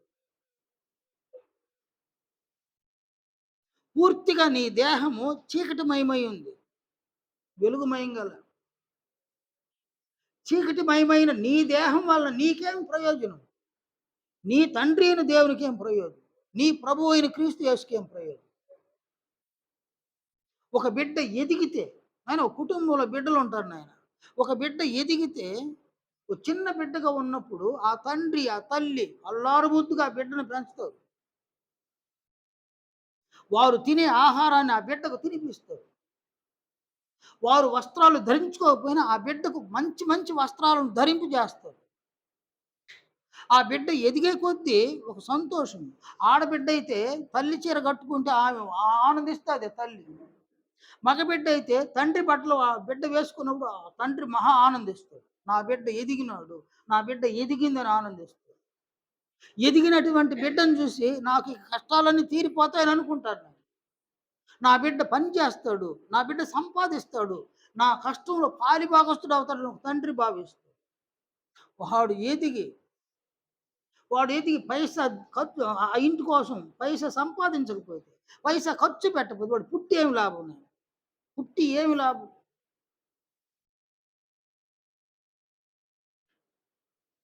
ఆ తండ్రికి లాభమా? ఆ తల్లికి లాభమా? లేక వానికి లాభమా? ఎవరికి లాభం వాడు?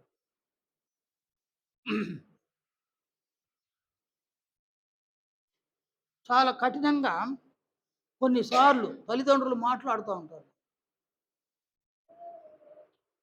ఎంత కఠినంగా మాట్లాడతారండి. వాడిని గనక కోస్తే ఒక వీధంతా పంచొచ్చని అంటారండి. అంటే ఒక ఒక జంతువుని కోస్తే, కటింగ్ చేస్తే ఒక వీధంతా తినొచ్చు. అలాగ వీడిని గనక కోస్తే ఒక వీధంతా పంచుకోవచ్చు. అట్టుండాడు గాని ఒక పని చేయడని అంటారు. ఎంత కఠినం చూడండి తల్లిదండ్రులు. అలాగుననే సంఘములోనికి వచ్చిన తర్వాత నీ దేహము చీకటిమయమైతే నీకేం లాభం? నీ ప్రభువుకేం లాభం? నీ తండ్రి అయిన దేవునికేం లాభం? లాభాలేమి లేవన్న. నీ కొరకు నీ ప్రభువైన క్రీస్తు యేసు సిలువలో మరణించడం అది వ్యర్థమైంది. నువ్వే దాన్ని వ్యర్థపరిచినవు. నీ ప్రభువైన క్రీస్తు యేసు పునరుద్ధానుడుగా లేచినాడు. ఎందుకు లేచినాడాయన? ఆయన పునరుద్ధానుడుగా లేయడానికి గల కారణాన్ని చూడండి. రోమపత్రిక 4వ అధ్యాయంలో ఆ చివరి వచనాన్ని చూడండి. 25వ వచనం. ఆయన మన నిమిత్తము, మన అపరాధముల నిమిత్తం అప్పగింపబడి, మనము నీతిమంతులుగా తీర్చబట్టుగా లేపబడింది. ఆయన లేపబడిందే మనం నీతిమంతులుగా తీర్చబడ్డానికి లేపబడ్డాడు. ఆ పక్షమందు నీ శరీరము చీకటిమయమైతే, నీ దేహం చీకటిమయమైపోతే, ప్రభువు మృతుల పునరుద్ధానం చెందింది వ్యర్థమైపోవాలా? నీవు వ్యర్థపరుస్తున్నావు దాన్ని. ఆయన మరణాన్ని వ్యర్థపరిచి, ఆయన పునరుద్ధానాన్ని వ్యర్థపరిచి, ఆయన శరీరానికి సాదృశ్యమైన రొట్టెను నీవు భుజించడం వలన, ఆయన రక్తమునకు సాదృశ్యమైన ద్రాక్షారసమును నీవు పానము చేయడం వలన, ఈ రూపంగా ఆయన రక్తాన్ని, ఆయన శరీరాన్ని కూడా వ్యర్థపరచడం వలన అనేక విధాలుగా ప్రభువుకి అవమానాన్ని కలుగు చేయడం, ఘనహీనతను కలుగు చేయడం, అపకీర్తిని కలుగు చేయడం. కారణము దేహము చీకటిమయం కావడం. అందువలన నీ దేహము వెలుగుమయమై ఉండాలంటే నీ కన్ను తేటగా ఉండాలి. కాబట్టి ఇక్కడ దేహము వెలుగుమయం.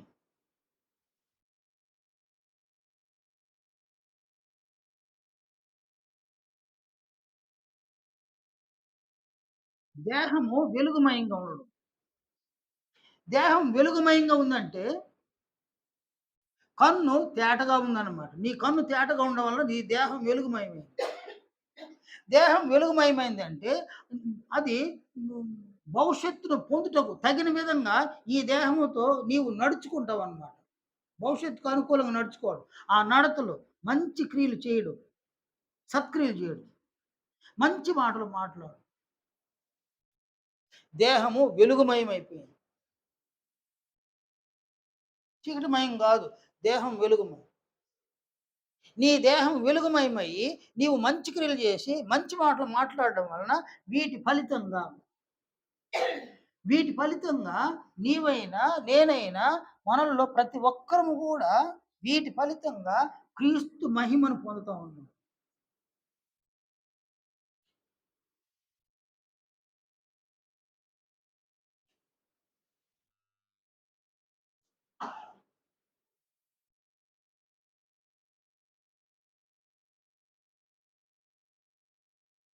నీవైనా, నేనైనా క్రీస్తు యొక్క మహిమను మనం పొందుతాం అన్నమాట.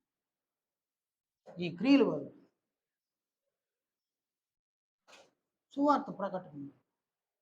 నీవు మాట్లాడితే 20 ఏళ్ళు అయింది బాప్తిస్మం పొంది నీ మాటలు ఎలా ఉండాలి తెలుసా? ఏడు కూడా అనుచరుడు మాట్లాడినట్టు మాట్లాడితే. 10 సంవత్సరాలు అయిందా? నీ మాటల్లో మార్పు రావాలి. నీ క్రియల్లో మార్పు రావాలి. నీవింకా బాప్తిస్మం పొందక ముందు ఎవరెవరో మాట్లాడిన మాటలు మాట్లాడిన విధంగా ఇప్పుడు కూడా మాట్లాడు. ఇన్ని సంవత్సరాలైన బాప్తిస్మం పొంది నీవు మామూలు మనుషులు చేసే క్రియలు చేస్తావు. నీలో ఎక్కడ మార్పు వచ్చింది? నీ దేహం మారలా. అది చీకటిమయంగానే ఉంది. నువ్వు ఇంకా చీకట్లోనే ఉన్నావు. కారణం నీ కన్ను చెడిపోయింది. నీవు గుడ్డివాడివి అయిపోయినావు. గుడ్డిదానివి అయిపోయినావు. అనేక సంవత్సరాలయింది. నీకు ప్రయోజనం వల్ల, నీ ప్రభువుకు ప్రయోజనం వల్ల, నీ తండ్రి అయిన దేవునికి ప్రయోజనం. పూర్తిగా వారిని అవమానించడమే. నీ మాటల వలన వాళ్ళు అవమానించడం. నీవు చేసే ప్రతి క్రియ వలన వాళ్ళని అవమానపరచడం. ఒక మనిషిని ఒక్కసారి అవమానిస్తే, ఆ అవమానపరిచిన వారిని మనం భరించలేము. కానీ ఇక్కడ కుటుంబాల్లో చూడండి, ఒక భర్తను ఒక్కసారి పిలుస్తారు. 2 సార్లు పిలిచినారు. 3 సార్లు పిలిచినారు. ఇన్ని సార్లు పిలిస్తే ఏమవుతది నాయనా? ఏమవుతది? ఆ! ఎవరికి?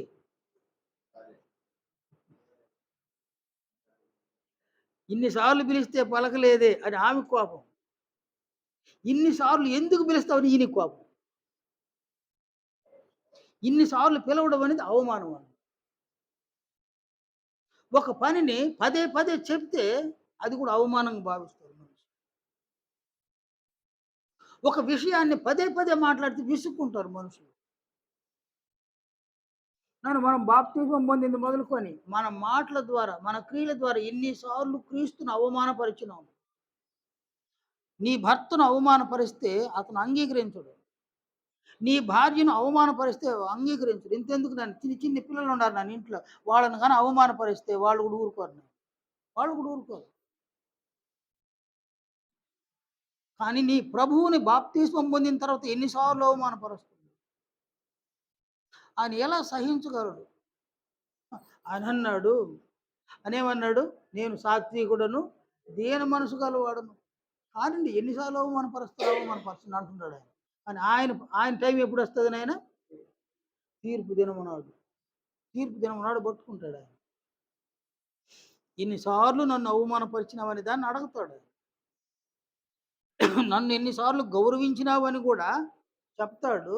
నన్నెన్ని సార్లు అవమానపరిచినావని కూడా చెప్తాడు. నిన్ను ఆదుకోవడానికి ఎవరులే. నన్ను ఆదుకోవడానికి ఎవరులే. అందువలన నీ దేహం ఉన్నంత వరకు ఇది ఒక స్పెషల్ అయిన దేహం. బాప్తిస్మంలో దేవుడు అనుగ్రహించిన దేహం. తల్లిదండ్రులు ఇచ్చిన దేహముతో నీవు క్రీస్తు యొక్క మహిమను పొందలేవు, పొందజాలవు కాబట్టి ఆ దేహమును నిరర్ధకం చేసి దేవుడు నీకు, నాకు, మనకు ఈ దేహములను అనుగ్రహించినాడు. ఈ దేహములను ప్రభువు యొక్క అధికారము క్రింద ఉంచినాడు. కనుక ఈ దేహము వెలుగుమయం కావాలి. క్రీస్తు యొక్క అధికారం క్రింద నీ దేహము ఉంటే అది వెలుగుమయం. క్రీస్తు యొక్క అధికారం క్రింద దేవుడు నీ దేహాన్ని ఉంచితే నీవు ఆ అధికారం క్రింద నుండి నీ దేహాన్ని వెలుగులకు నడిపించేస్తే నీ దేహం చీకటిమయం. నీ దేహము వెలుగుమయమైతే నీవు దేహాన్ని విడిచేంత వరకు ప్రభువును గౌరవిస్తావు, ఘనపరుస్తావు, కీర్తిస్తావు. నీ దేహము చీకటిమయమైతే అదే ప్రభువుని, నీ కొరకు మరణించిన ప్రభువుని, నీ కొరకు పునరుద్ధానుడుగా లేచిన ప్రభువుని, నీ కొరకు పరలోక రాజ్యములో నిత్య నివాసములను సిద్ధం చేయడానికి వెళ్ళున్న ప్రభువుని, నిన్ను తీసుకొని వెళ్ళడానికి తిరిగి వచ్చేటువంటి ప్రభువుని ఆయన బాహాటంగా అవమానపరుస్తావు, ఘనహీనపరుస్తావు, అపకీర్తిని కలుగు చేస్తాడు. ఆయన వస్తాడు. ఆ వచ్చినప్పుడు ఆయన ఎన్నిసార్లు అవమానపరిచినాడు, ఎన్నిసార్లు ఘనహీనపరిచినాడు, ఎన్నిసార్లు అపకీర్తిని కలుగు చేసినాడు, దాన్ని గురించి చర్చిస్తాడు ఆయన. చర్చించి ఆయన్ని గౌరవించిన వాళ్ళు తీసుకొని పోతాడు. ఆయన అవమానపరిచిన వాళ్ళని ఇక్కడ విడిచిపెట్టిపోతాడు. నన్ను విడిచి అపవాదికిని వాని దూతలకు సిద్ధపరచబడి నిత్యాగ్నిలోనికి పోడి. అపవాదికి వాని దూతలకు సిద్ధపరచబడి నిత్యాగ్ని. ఎవరు వాళ్ళు అంటే వారు పరలోక రాజ్యంలో యేసు ప్రభువును అవమానపరిచిన వాళ్ళు. తనను అవమానపరిచిన వాళ్ళు ఎవరైనా పరలోకంలో ఉండజాలదు. అది దేవుని యొక్క నియమం అన్నమాట. క్రీస్తును అవమానపరిచిన వారు పరలోకంలో ఉండకూడదు. నీవైనా నేనైనా ప్రభువును అవమానపరిస్తే అక్కడ ఉండడానికి మనకు అర్హత లేదు. అందువలన సంఘములో ఉన్న ప్రతి ఒక్కరు కూడా అంతిమంగా క్రీస్తు యొక్క మహిమను పొందాలి. క్రీస్తు మహిమ చాలా ఇంపార్టెంట్ అండి. క్రీస్తు మహిమను పొందాలి. క్రీస్తు మహిమను పొందడానికి పూర్తిగా నీవేం చేయాలంటే, క్రీస్తు మహిమను పొందడానికి నీకున్న ఒకే ఒక ఆయుధం దేహము. ఆ దేహము వెలుగుమయమైతే నీవు క్రీస్తు మహిమను పొందగలవు.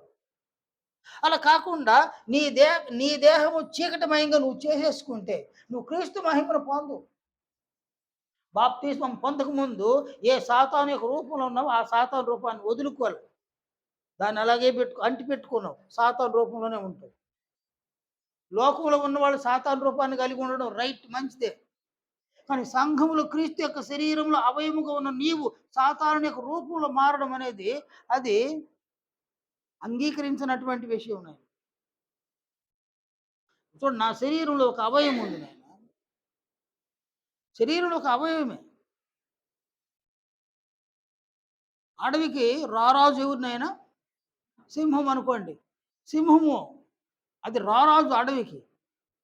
నేను రాత్రి పడుకున్నా, ఉదయానికి లేచేసరికి ఈ చెయ్యికి బదులు ఒక సింహం యొక్క కాలు వచ్చేసింది అనుకోండి. రారాజే కదా, అడవిలో ఒక రారాజే కదా. ఈ ఈ చెయ్యికి బదులు సింహం ఒక కాలు వచ్చేసింది అనుకోండి. కుడి కాలు వచ్చేసింది అనుకోండి, ముందు కాలు. అది పంజ కదా నాయన. సింహం పంజ గొప్ప గొప్పగా చెప్తున్నాం. ఈ చేతికి బదులు సింహం కాలు వచ్చేసింది ఈ ఈ చేయి స్థానంలో. ఉదయానికి లేస్తే అది నాకు గౌరవం, అవమానం. దీన్ని ఎవరికి చూపించగలను నేను? ఎవరు ఘనంగా చూపించగలనా? నాకు సింహం కాలు వచ్చేసింది, చూడండి సింహం చెయ్యి వచ్చేసింది నాకు అని చూపించగలను. అది అవమానం. అవమానం కదా. కనుక క్రీస్తు యొక్క శరీరంలో అవయవమైన నీవు సాతాను యొక్క రూపంలో ఉంటే అది ప్రభువుకు అవమానం కదా. ఎంతటి అవమానం తెలుసు.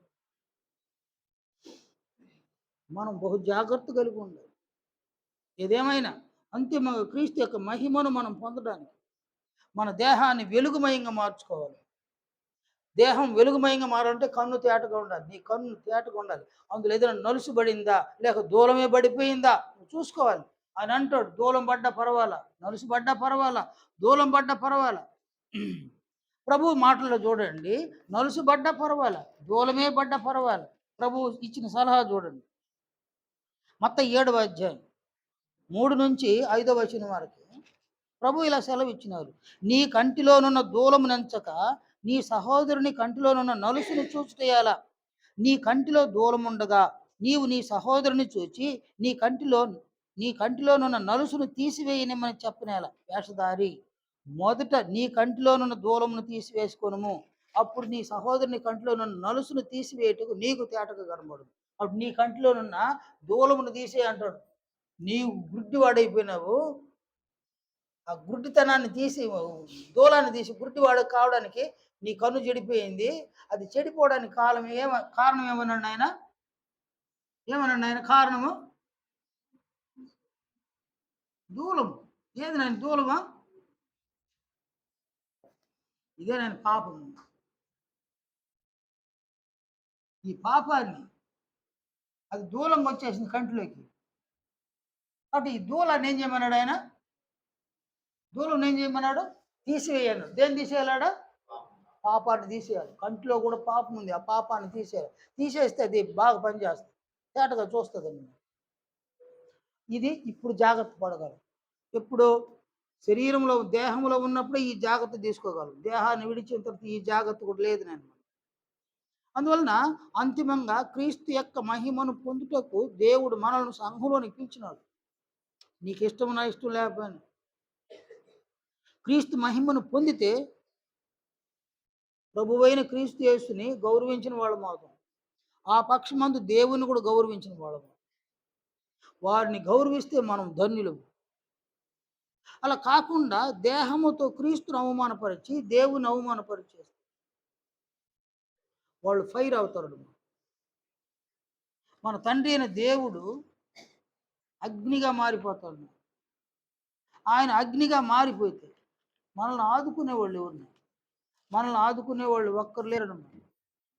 రోమా పత్రిక 12వ అధ్యాయం 14వ అధ్యాయం. ఈ 14వ అధ్యాయంలో అపోస్తులు సెలవిచ్చిన మాటలు చూడండి. 11, 12 వచ్చినాయి. నా తోడు ప్రతి మోకాలును నా ఎదుట వంగును, ప్రతి నాలుకయు దేవుని స్తుతించును అని వ్రాయబడి అని ప్రభువు చెప్తున్నాడు అని వ్రాయబడి ఉన్నది. గనుక మనలో ప్రతి వాడును తన గురించి దేవునికి లెక్క అప్పగింపవలెను. మనము లెక్క అప్పగించాలన్నమాట. మన తండ్రి అయిన దేవునికి మనం లెక్క చెప్పుకోవాల్సి వస్తుంది. ఏది నేను లెక్కడా? ఏమి లెక్క? ఏమి లెక్క నాయనా? ఎవరైనా చెప్పండి నాయనా? ఏమి లెక్క చెప్పడం ఈడ? ఆయన ఎంత ఆయుష్కాలం ఇచ్చినాడు. బాప్తిస్మం పొందక మునుపు నువ్వు ఎలా జీవించినావో తెలియదు. బాప్తిస్మము పొందిన తరువాత ఎంత ఆయుష్కాలం ఇచ్చినాడు. ఎంత క్షేమాన్ని కలుగు చేసినాడు.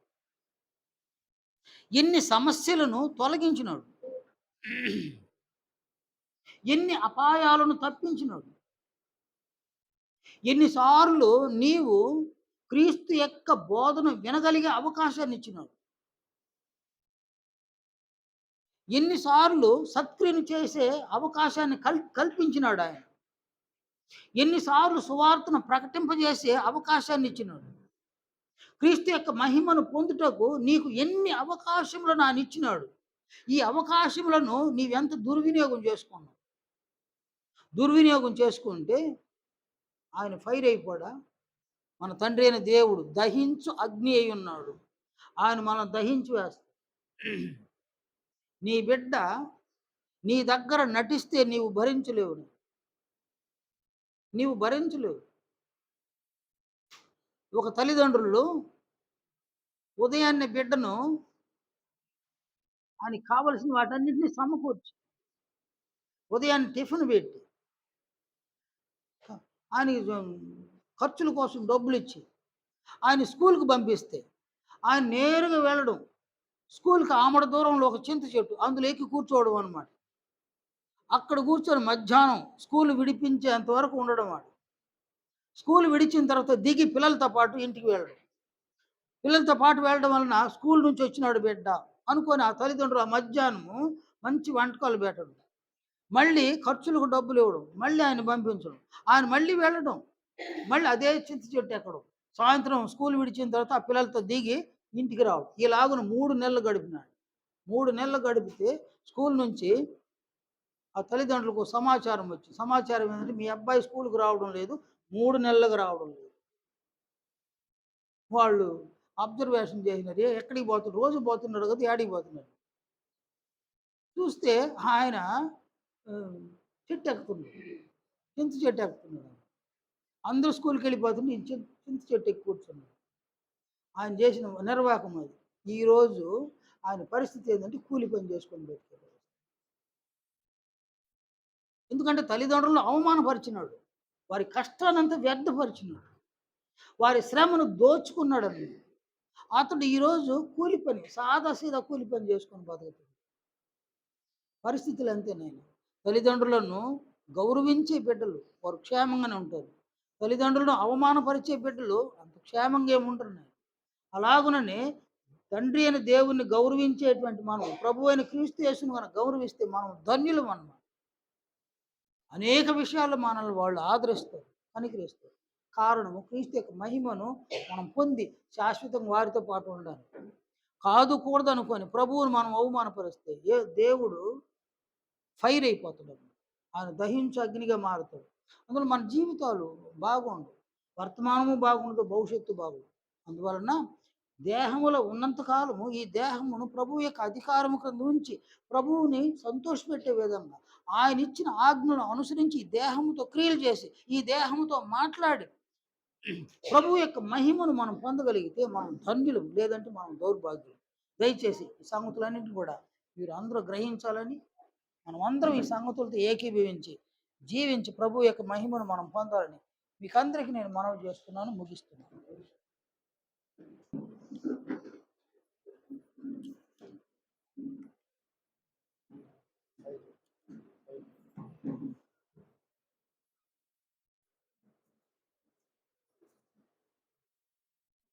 మహోన్నతుడైన మా తండ్రి, మహా మహిమ కలిగినటువంటి మా నాయన, మిక్కిలిగా మమ్మల్ని కనికరించి మీ కుమారుని యొక్క మహిమను పొందుటకు మాకు అవసరమైనటువంటి సంగతులను ఈ పరిశుద్ధ దినం నాడు మాకు నేర్పించినందుకు కొరకు మీకు స్తుతులు స్తోత్రములు చెల్లిస్తున్నాము. తండ్రి, సంఘములో ఉన్న ప్రతి ఒక్కరము మా దేహములు వెలుగు సంబంధముగా ఉన్నవో లేక చీకటి సంబంధంగా ఉన్నవో మమ్మల్ని మేము పరీక్షించుకునే విధంగా ఈ దినమున మీరు నేర్పించినటువంటి మీ వాక్యాన్ని బట్టి మీ జ్ఞానాన్ని బట్టి కృతజ్ఞతాస్తుతులు చెల్లిస్తున్నాను తండ్రి. అంతిమంగా ప్రభువు యొక్క మహిమను పొందుట మీరు మా ముందు ఉంచిన లక్ష్యమై ఉండగా ఈ లక్ష్యాన్ని సాధించుటకు మాలో ప్రతి ఒక్కరము కూడా వెలుగుమయమైన దేహములను కలిగి ఉండులాగున కనికరించమని, మీరు మాకు అనుగ్రహించిన మనోనేత్రాలు మరింత తేటగా చూడడానికి సహాయమును మాకు దయచేయమని ప్రార్థిస్తున్నాను తండ్రి. ప్రభువుతో కలిసి ప్రభువు యొక్క ఆజ్ఞలను మేమందరము కూడా అనుసరించి జీవించుటకు ప్రభువు యొక్క అధికారం క్రింద సంపూర్ణంగా మా దేహములను ఉంచడానికి కనికరించమని ప్రార్థిస్తూ ప్రభువు మాట్లాడిన విధంగా మేము మాట్లాడుటకు, ప్రభువు చేసిన క్రియలను మేము చేయుటకు, ఆయా సందర్భాలలో ఆయా పరిస్థితులలో ఆయా సంఘటనలలో ప్రభువు చూపించిన ప్రేమను, దయను, కనికరమును, క్షమను, ఓర్పును, సహనమును, దీర్ఘశాంతమును మేమును అగుపరిచి ప్రభువు పక్షముగా మేము నిలవబడి ప్రభువుకు గౌరవాన్ని, ఘనతను, మహిమను, కీర్తిని మేము కలుగు చేయ విధంగా మరింత సహాయం మాకు అనుగ్రహించి ప్రభువులో ఉన్న గుణలక్షణ స్వభావాలన్నీ మాకు అనుగ్రహించగలండి. ప్రభువు మనస్సును మేము కలిగి మేము ప్రభువుతో పాటు జీవించడానికి మరింత ప్రోత్సహించమని ప్రార్థిస్తున్నాం. మీరు మాకు అనుగ్రహించిన పరిశుద్ధాత్మ దేవుని ద్వారా తండ్రి మమ్మను సర్వసత్యములను నడిపించగలని కూడా వేడుకుంటూ ఉన్నాం. సంఘాన్ని, సంఘ కార్యక్రమాలు దీవించండి ఆయన. సంఘంలో ఉన్న ప్రతి బిడ్డను కనికరించండి. మేము చీకటి వారము కాక, రాత్రి వారము కాక, వెలుగు సంబంధులుగా, పగటి సంబంధులుగా ఉండుటకు మరింత జాగ్రత్త కలిగి ఉండడానికి చూపించమని ప్రార్థిస్తూ ఉన్నాం. అన్ని విషయాలలో మీ జోక్యాన్ని మాకు దయచేదురని తండ్రి, సంఘము ద్వారా మీకు మహిమ కలిగే విధముగా మేమందరమును కలిసి ప్రభువు పక్షముగా నిలిచి ప్రభువు కొరకు జీవించలాగును మరింతగా మమ్మల్ని కనికరించి ప్రోత్సహించండి.